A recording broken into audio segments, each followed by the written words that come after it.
What's up guys, this is Akhil and welcome back to my channel The Learning Hub. I hope friends you all enjoying this series. तो अपने Python tutorials को आगे बढ़ाते हुए आज हम बात करेंगे data type and type conversion की. So sit tight to your screens and let's get started.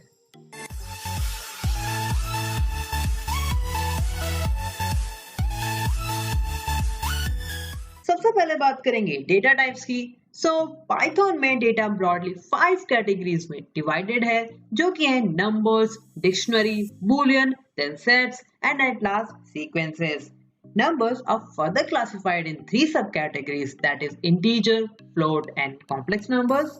Sequences are also classified in 3 subcategories, that is string, list and tuple. ये तो थे डिफरेंट डेटा टाइप्स. तो चलिए one by one each data type को detail में discuss करते हैं. Friends, हमारी फर्स्ट कैटेगरी है numbers and as the name suggest इसमें न्यूमेरिकल वैल्यूज ही होती हैं. अगर हम बात करें इसकी सब कैटेगरीज की, तो सबसे पहला है इंट यानी कि इंटीजर, जिसमें आते हैं पॉजिटिव या फिर नेगेटिव होल नंबर्स, यानी कि कोई भी number but without fractional part. For example 10, 5, -23. Then second is float, जिसमें आते हैं decimal values, for example -5.7, 2.3. And integers को भी हम इजीली फ्लोट में लिख सकते हैं. फॉर एग्जांपल अगर 2 को मैं लिखता हूँ 2.0, तो ये फ्लोट में कन्वर्ट हो जाता है. इसी तरह मैं -34 को लिख सकता हूँ -34.0. Next is complex number. जैसा कि कॉम्प्लेक्स नंबर में 2 पार्ट होते हैं, real and imaginary. And Python में इमेजिनरी पार्ट को हम आयोटा की जगह जे से डिनोट करते हैं. For example 1 + 3j -3 + 8j. Our next category is sequence. Basically, sequence is an ordered collection of data items. And sequence में हर एक आइटम की एक नंबर्ड पोजीशन होती है, just like an array, जिसे हम इंडेक्सिंग कहते हैं. फॉर एग्जाम्पल अगर मैं एक सीक्वेंस लेता हूँ, लेट्स से पाइथन, देन इसमें हर एक एलिमेंट की एक नंबर पोजीशन होगी विच स्टार्ट फ्रॉम 0.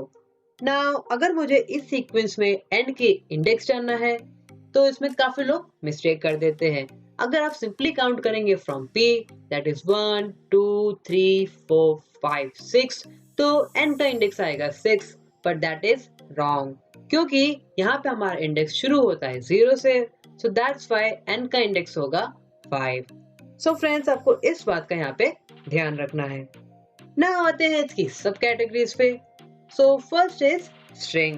जैसा कि मैंने पिछले वीडियो में भी डिस्कस किया था, string एक सेट ऑफ कैरेक्टर है जिसमें letters, spaces, special characters and numbers आते हैं. स्ट्रिंग को हम डिनोट करते हैं डबल या फिर सिंगल कोट्स में. For example Apple, Python 3. Next is list.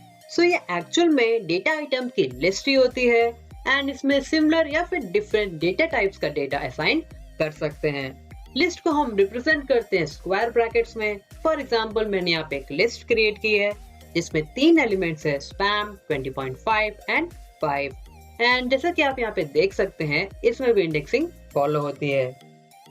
Next is tuples. Tuples भी फ्रेंड्स लिस्ट की तरह ही होती है, and the only difference is tuples में जो आइटम्स एक बार असाइन करती है उसे चेंज नहीं कर सकते. That means tuples are immutable. And tuples को हम डिनोट करते हैं ओपन ब्रैकेट्स में. फॉर एग्जांपल मैंने यहाँ पे एक टपल क्रिएट किया है जिसमें 3 एलिमेंट्स हैं, cat, dog and rat.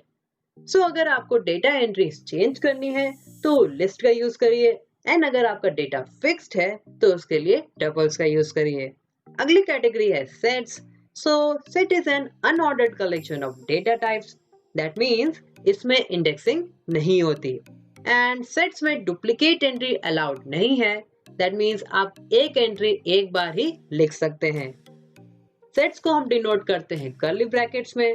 For example मैंने यहाँ पे एक सेट क्रिएट किया है जिसमें 4 एलिमेंट्स हैं, A, C, 3 एंड 6. अगली कैटेगरी है बूलियन, एंड बूलियन में ओनली 2 वैल्यूज आती है, that is true and false.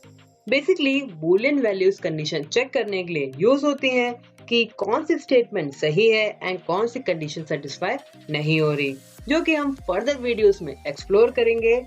So our last category is dictionary. Dictionary is an unordered collection of data items. That means इसमें भी indexing नहीं होती. But dictionary में हर डेटा की एक की होती है जिससे हम डेटा को एक्सेस करते हैं एंड हर वैल्यू की एक यूनिक की होती है. डिक्शनरी को हम रिप्रेजेंट करते हैं कर्ली ब्रैकेट्स में. फॉर एग्जाम्पल मैंने यहाँ पे एक डिक्शनरी क्रिएट की है जिसमें दो एलिमेंट्स हैं, एप्पल जिसकी की है 1, वन प्लस जिसकी की है 2. सो फ्रेंड्स, ये तो थे हमारे डिफरेंट डेटा टाइप्स. तो चलिए देखते हैं कुछ लाइव एग्जांपल्स. मैं यहाँ पे कुछ वेरिएबल्स क्रिएट करूंगा. Let's say num1, num2 and num3 and इसमें कुछ वैल्यूज असाइन करते हैं. Let's say 34, 5.6 and 9 + 8j. Now suppose आपके पास कुछ वेरिएबल्स हैं बट प्रॉब्लम ये है कि आपको नहीं पता इन वेरिएबल्स में किस टाइप का डेटा है. सो डेटा टाइप चेक करने के लिए हम लोग यूज करते हैं टाइप फंक्शन.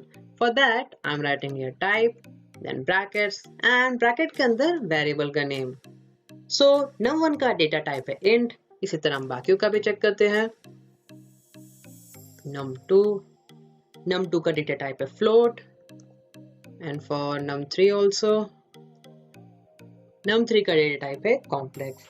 वेरिएबल की जगह हम सिंपली डेटा भी डाल के चेक कर सकते हैं. For example I am writing here type brackets के अंदर let's say bat. So bat का डेटा टाइप है स्ट्रिंग. नाउ क्रिएट करते हैं एक लिस्ट जिसके लिए मैं यूज करूंगा स्क्वायर ब्रैकेट्स के अंदर values let's say 24 then 6 and 9. सो हमारी लिस्ट क्रिएट हो गई है. इसी तरह टपल भी क्रिएट कर सकते हैं. For that we use open brackets के अंदर वैल्यूज लेट्स से 1, 7, 4. सो ये हमारी टपल क्रिएट हो गई है. एंड फ्रेंड्स, यहाँ पे कॉन्सेप्ट आता है नेस्टिंग का. दैट मीन्स एक डेटा टाइप में हम दूसरा डेटा टाइप असाइन कर सकते हैं. फॉर एग्जाम्पल मैं यहाँ पे एक लिस्ट क्रिएट करता हूँ एंड इसमें कुछ एलिमेंट्स देते हैं लेट्स से 12, 67 एंड इसके अंदर एक टपल क्रिएट करते हैं एंड एलिमेंट्स देते हैं लेट्स से 2 देन 3. सो मैंने यहाँ पे एक लिस्ट क्रिएट की है जिसमें एक एलिमेंट टपल भी है. इसी तरह आप डिफरेंट कॉम्बिनेशन यूज कर सकते हैं. फॉर एग्जाम्पल सेट के अंदर टपल के अंदर लिस्ट या फिर लिस्ट के अंदर एक अनदर लिस्ट. अब क्रिएट करते हैं एक set. For that I will use curly brackets के अंदर values let's say 1, 4, 6, 1, 8 and then 1. And जैसा कि मैंने अभी डिस्कस किया था, सेट में डुप्लीकेट एंट्रीज अलाउड नहीं होती. इसी वजह से यहाँ पे 1 एक बार ही सेव हुआ है जबकि मैंने यहाँ पे 3 बार असाइन किया था.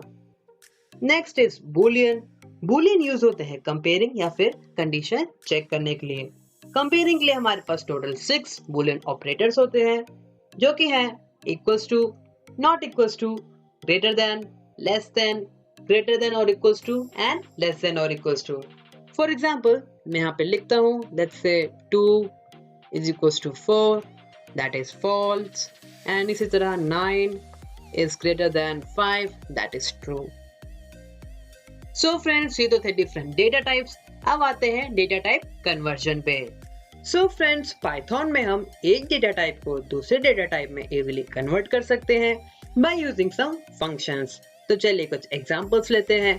फर्स्ट इज इंट फंक्शन जिससे हम कोई भी फ्लोट या फिर स्ट्रिंग वैल्यू को इजीली इंटीजर में कन्वर्ट करते हैं. फॉर एग्जांपल मैं यहाँ पे लिख रहा हूँ 5.6 देन एंटर. सो 5.6 जो कि फ्लोट वैल्यू थी नाउ कन्वर्ट हो गई है 5 में जो कि है इंटीजर. इसी तरह हम स्ट्रिंग को भी कन्वर्ट कर सकते हैं. For example I am writing here let's say 67. सो इस तरह हमारा स्ट्रिंग भी इंटीजर में कन्वर्ट हो गया है. नाउ फ्रेंड्स, अगर मैं स्ट्रिंग में कोई भी वर्ड या फिर अल्फाबेट असाइन करता हूँ, for example I am writing here bat, तो ऑब्वियसली यहाँ पे एरर शो होगा क्योंकि इसे हम इंटीजर में कन्वर्ट नहीं कर सकते. हमारा अगला फंक्शन है फ्लोट जो कि ऑब्वियसली फ्लोट में कन्वर्ट करने के लिए यूज होता है. For example I am writing here 7. सो 7 हमारा यहाँ पे डेसिमल वैल्यू में कन्वर्ट हो चुका है. इसी तरह स्ट्रिंग में कन्वर्ट करने के लिए हम यूज करते हैं str function. For example I am writing here let's say 97. So 97 convert हो गया स्ट्रिंग में. सिमिलरली लिस्ट में कन्वर्ट करने के लिए हम लोग यूज करते हैं लिस्ट फंक्शन. टपल के लिए टपल फंक्शन, सेट्स के लिए सेट फंक्शन, बूलियन के लिए बूल फंक्शन एंड डिक्शनरी के लिए डिक्ट फंक्शन। सो फ्रेंड्स, इस वीडियो में हमने जाना different data type, data nesting and type conversion. इस वीडियो में इतना ही गाइस। अगर आपको किसी भी टॉपिक में कोई डाउट हो या कोई सजेशन देना चाहते हो तो कमेंट करके मुझे जरूर बताएं। मिलते हैं नेक्स्ट वीडियो में and guys don't forget to like and subscribe.